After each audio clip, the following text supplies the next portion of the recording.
Assalamualaikum warahmatullahi wabarakatuh. A'udzu billahi minasyaitonir rajim. Bismillahirrahmanirrahim. Alhamdulillahi rabbil alamin. Wassalatu wassalam ala asrofil anbiya'i wa mursalin Sayyidina Muhammadin wa ala alihi wa sahbihi azmain, amma ba'du. Faqad qala Allah ta'ala bil Qur'anil Karim wa huwa asdaqul qailin. A'udzu billahi minasyaitonir rajim. Bismillahirrahmanirrahim. Asyhadu an la ilaha illallah wa asyhadu anna Muhammadar Rasulullah.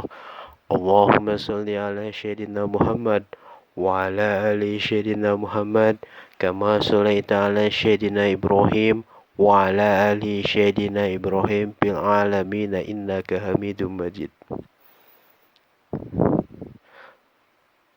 Bismillahirrahmanirrahim. Hikam dalam bahasa Arab adalah bentuk jamak dari hikmah. Dalam bahasa seharian, ketika ada orang terkena musibah, maka nasihat yang diterima dari para sahabat atau gurunya adalah sabar ya, ambil hikmahnya saja. Dalam bahasa Indonesia seharian, hikmah mengandung arti sisi baik dari sesuatu.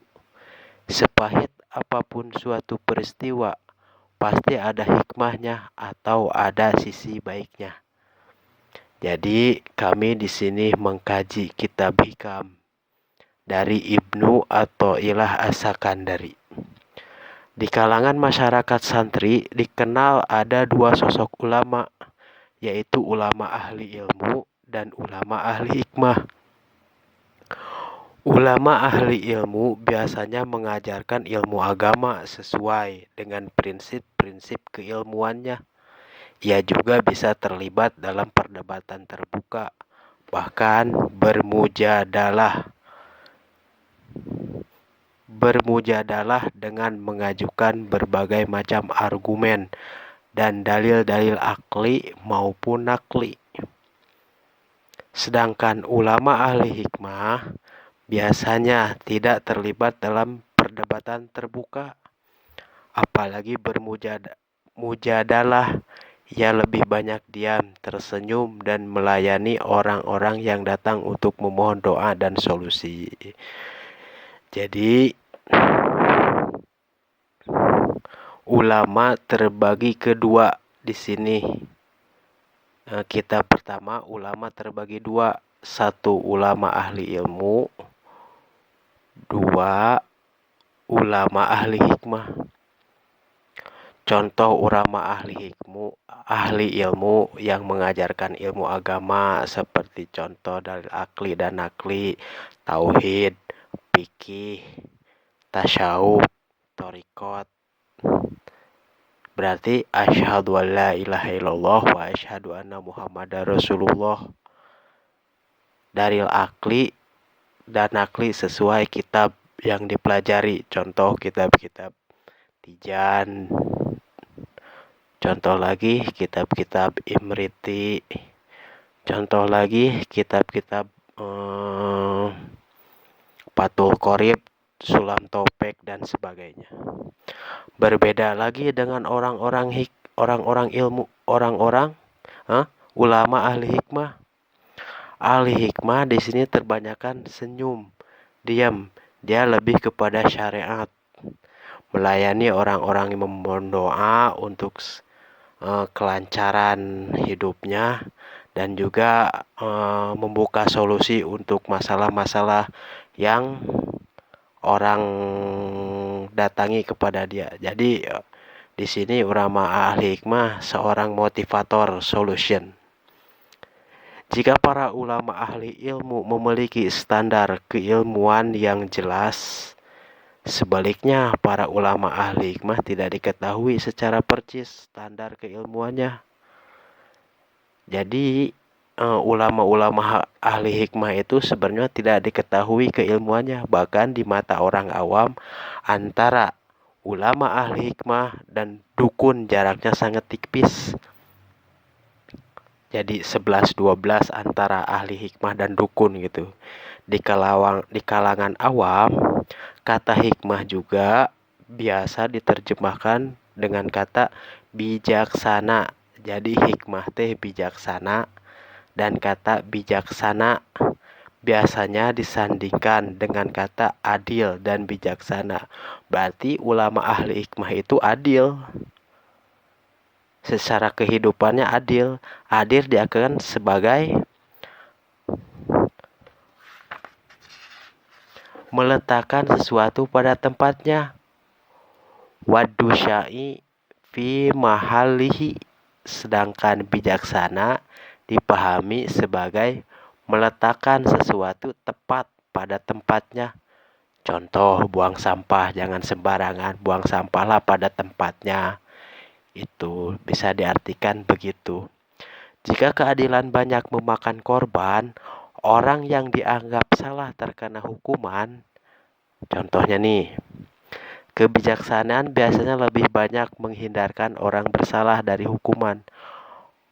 Jadi orang bijak itu menghukum orang itu karena mungkin dicari tahu apa sebabnya karena mereka dihukum. Jadi disinilah ulama hikmah kebijaksanaannya di sini. Orang baik yang melakukan kekeliruan bahkan sering disebut sebagai terlalu bijaksana. Kebijaksanaan bisa membuat orang yang kalah tidak merasa terhina. Kebijaksanaan juga bisa membuat orang yang kehilangan tidak merasa terkena musibah. Dalam bahasa Arab, hikmah juga bisa dipahami sebagai kekuatan goib. Kekuatan goib dalam Al-Quran tertulis, Ud'u ila sabili robbika bil hikmah. Dan seterusnya, artinya ajaklah ke jalan Tuhanmu dengan cara hikmah, dengan cara kebijaksanaan. Terjemahan bahasa Indonesia mengartikan hikmah dengan kata bijaksana, tetapi sejumlah ahli tafsir memahami hikmah di sini sebagai ilmu pengetahuan atau ilmiah. Jadi hikmah itu kesatu bijaksana, kedua ilmu pengetahuan atau ilmiah. Ayat ini berbicara tentang ragam objek dalam yang kedekatannya juga harus beda. Orang terpelajar mestilah didakwahi dengan pendekatan ilmiah atau hikmah. Contoh, orang-orang kampus, anak-anak kampus, mereka harus didakwahi dengan secara apa? Secara bijaksana, secara ilmiah atau secara hikmah. Seorang awam mestilah didakwahi dengan mauizah hasanah atau nasihat yang baik. Dinasihati yang baik untuk orang-orang awam. Sebab kita juga dulu awam. Sebab jika didekati dengan dakwah ilmiah, orang awam tidak paham.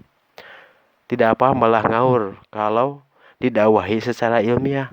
Adapun orang munafik yang jelas-jelas menentang dan tidak menghormati dai. Nah, di sini orang-orang munafik tidak menghormati dai, tidak menghormati ajakan. Ajaklah mereka dengan mujadalah, dengan argumentasi yang tak terbantahkan dan dalil yang tak terkalahkan. Jadi dalilnya harus soheh agar orang-orang munafik bisa diajak ke kebaikan, bermujadalah. Dari kata hikmah ini kemudian juga bisa menjadi al-hakim, sehingga ada tokoh yang disebut di dalam Al-Quran bernama Luqman al-Hakim. Ada surat Al-Hakim, Luqman, surat Luqman di dalam Al-Quran. Halaman berapa ada, cari di Al-Quran. Surat Luqman. Para ahli tafsir banyak menerjemahkan Luqman al-Hakim dengan Luqman sang bijak atau Luqman sang filsuf. Jadi hikmah juga berarti filsafat. Pada era keemasan peradaban Islam, banyak sekali lembaga ilmuwan filsafat berarti hikmah itu bisa jadi bijaksana, bisa jadi ilmu pengetahuan atau ilmiah. Ketiga, hikmah itu juga bisa jadi filsafat. Wallahu a'lam bishawab.